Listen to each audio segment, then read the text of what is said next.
Magandang gabi sa inyong lahat mga kalingap, mga EDC fans at sa lahat ng patuloy na sumusuporta. Kumusta po kayo? Sana'y nasa mabuti kayong kalagayan ngayong gabi. Sa video na ito, pag-uusapan natin ang usap-usapang thumbnail at title ni Kuya July na talaga namang umani ng samot-saring reaksyon online. May mga nag-send din ito sa akin at sa totoo lang, wala naman talagang masama.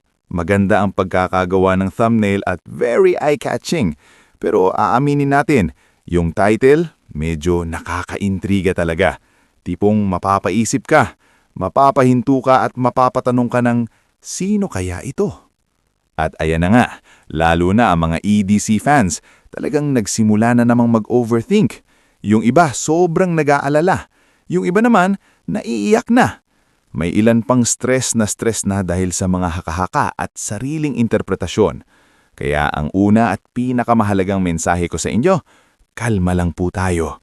Dahil sa totoo lang, wala pa naman tayong kumpirmadong katotohanan. Hanggat wala pang malinaw na pahayag, huwag muna nating pangunahan ang mga pangyayari. Dahil ang sobra-sobrang pag-aalala ay hindi nakakatulong, lalo na kung may mga naririnig tayong issue tungkol sa tampuhan o hindi pagkakaintindihan. Kung ipagiging totoo lang natin, ang taning makakaayos ng anumang problema, kung meron man, ay sila-sila lang din mismo. Walang ibang makakagawa niyan kundi ang mga taong direktang involved, at ang susi para maayos ang anumang gusot ay maayos at masinsinang pag-uusap. Sabi nga, lahat ng bagay ay nadadaan sa magandang usapan. Ngayon, kung babalikan natin ang nasa thumbnail ni Kuya July, yung tatlong love team, aminado na rin naman na tila wala na talagang patutunguhan ng mga iyon. Kaya marahil mas piniling tapusin na lang kaysa ipilit pa. Ang tinutukoy dito ay sina Pongden, Carly at Jovian. Sa puntong ito, mas makabubuting maghintay na lang tayo at obserbahan kung ano ang mangyayari sa mga susunod na buwan. Dahil hindi naman natin alam ang mga plano ng Diyos sa bawat isa sa atin. May mga bagay na gusto natin, pero minsan hindi pa pala iyon ang tamang panahon o hindi talaga iyon ang nakalaan. Pagdating naman sa title na nagsasabing, tatlong love team, umamin na, stop na, sino ang susunod? Hindi maikakailan na mas lalo nitong pinataas ang tensyon at kaba ng mga fans. Lalo na't may mga recent posts din si Vianz na may mga linyang gaya ng, Lord, ayoko na. At hindi lang isa, 4 o 5 pangarap ang ganitong posts, kaya naman mas lalo itong naging palaisipan para sa marami. Pero muli kong uulitin, kalma lang muna tayo. Hindi porket may post ay agad na nating iuugnay sa kung ano-anong desisyon. Ang sobrang pag-o-overthink ay dagdag problema lang sa sarili natin.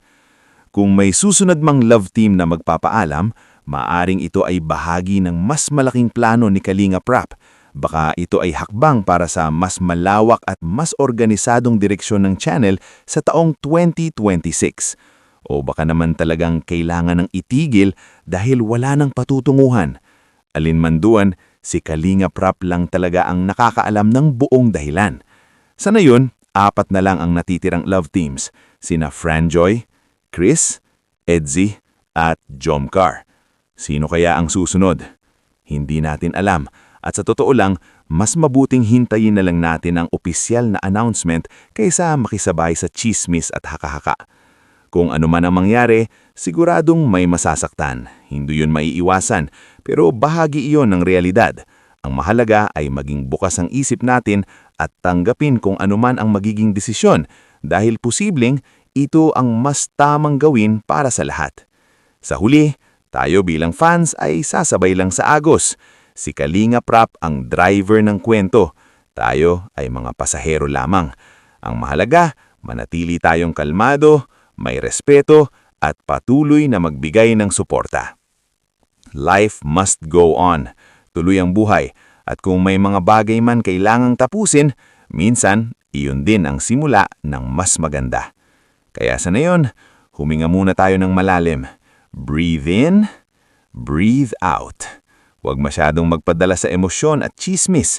Maghintay, magmasid, at maging handa sa anumang pagbabago. Maraming salamat sa panonood. Kayo, ano sa tingin ninyo? Sino kaya ang susunod at ano kaya ang dahilan? Comment down below.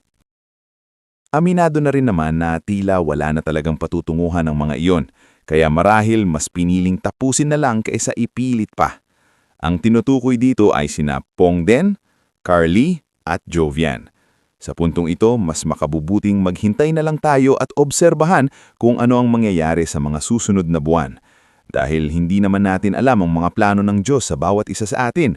May mga bagay na gusto natin, pero minsan hindi pa pala iyon ang tamang panahon o hindi talaga iyon ang nakalaan. Pagdating naman sa title na nagsasabing, Tatlong Love Team, Umamin na, Stop na, Sino ang susunod? Hindi maikakaila na mas lalo nitong pinataas ang tensyon at kaba ng mga fans. Lalo na't may mga recent posts din si Vianz na may mga linyang gaya ng, Lord, ayoko na. At hindi lang isa, 4 o 5 pangarap ang ganitong posts, kaya naman mas lalo itong naging palaisipan para sa marami. Pero muli kong uulitin, kalma lang muna tayo. Hindi porket may post ay agad na nating iuugnay sa kung ano-anong desisyon. Ang sobrang pag-o-overthink ay dagdag problema lang sa sarili natin. Kung may susunod mang love team na magpapaalam, maaring ito ay bahagi ng mas malaking plano ni Kalinga Prap. Baka ito ay hakbang para sa mas malawak at mas organisadong direksyon ng channel sa taong 2026. O baka naman talagang kailangan ng itigil dahil wala nang patutunguhan. Alinman duan, si Kalinga Prap lang talaga ang nakakaalam ng buong dahilan.